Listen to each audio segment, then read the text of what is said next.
my community profile is on Oakville, Ontario. I began with a simple Google search and came across the Town of Oakville website. After extensive searching on the website, I only found one thing. There are trail projects honoring Indigenous Heritage for Canada 150. The funding will go towards the addition of a First Nations information station on Bronte Creek Heritage Trail and the creation of 2 moccasin trails. The moccasin trails will feature a series of 13 plaques containing Aboriginal stories, verses, and information relating to the land, water, and sky, giving visitors a deeper understanding of Aboriginal heritage. I kept searching but found nothing else, so I called. I spoke to a lovely woman who tried her best but found no resources or events in Oakville. It was when I asked her to look at the entire Halton region that we found results. The Peel Aboriginal Network is an Indigenous friendship centre committed to supporting the Aboriginal community in the region of Peel.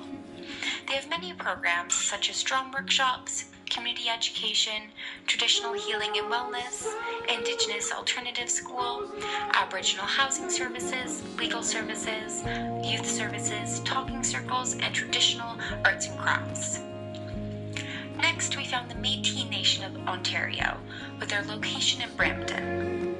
The statement says that the Métis Nation of Ontario was created to represent the Métis people and communities in Oakville that are part of the Métis Nation.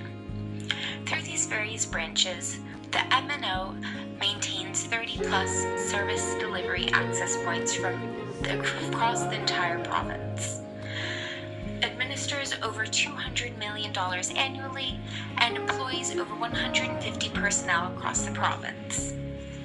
They have news, upcoming events, history, plans for future self-governance, wellness, government relations, land, resources, and consulting. There are many programs and camps regarding these. The drawback, these are both 30 to 40 minutes away from Oakville via the highway, making it really inaccessible. I kept thinking, surely there must be something in Oakville, so I investigated further.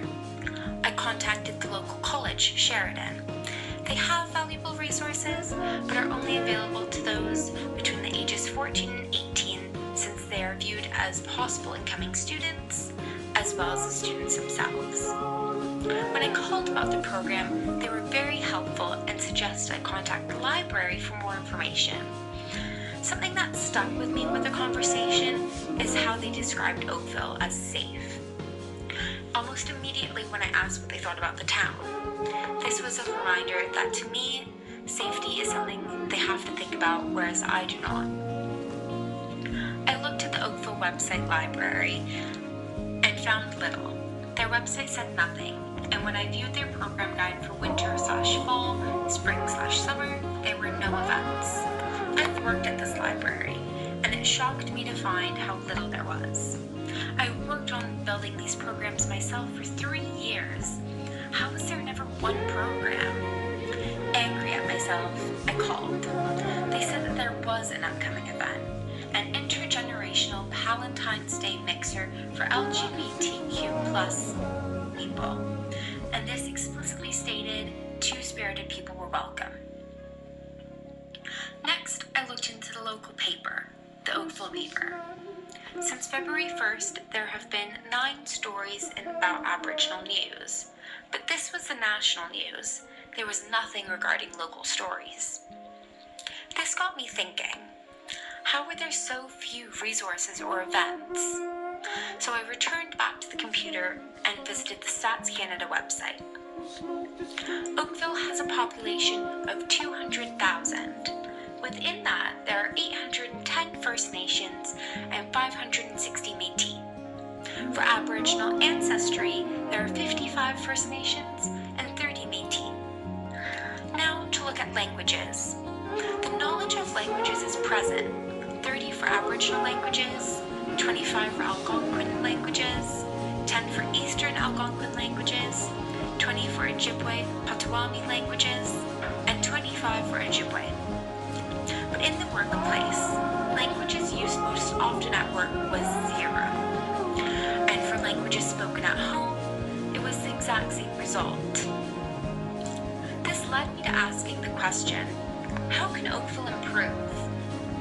Perhaps outreach. If the town of Oakville asks, I'm sure there would be helpful responses. Another way could be improving the education of Oakville's history. We have many museums, but none talk about the Indigenous history. Not only is teaching the history important, but educating the community about Indigenous cultures that are practiced in Oakville, Ontario would be helpful. A permanent addition to the Oakville Museum would be a great start. Harnessing this culture with more public events would be helpful as well. Oakville has strong arts and cultures councils, but this is an area they need to focus more on. Adding Indigenous people to the conversation, specifically onto the council, would help with this. Oakville is a very old town. People still live on the streets named after them. Colonization is obvious in our town, yet we don't talk about it. Education and inclusion is key and will help Oakville to become a better place. Thank you for listening. After this research, I'll return home with a new but accurate perspective.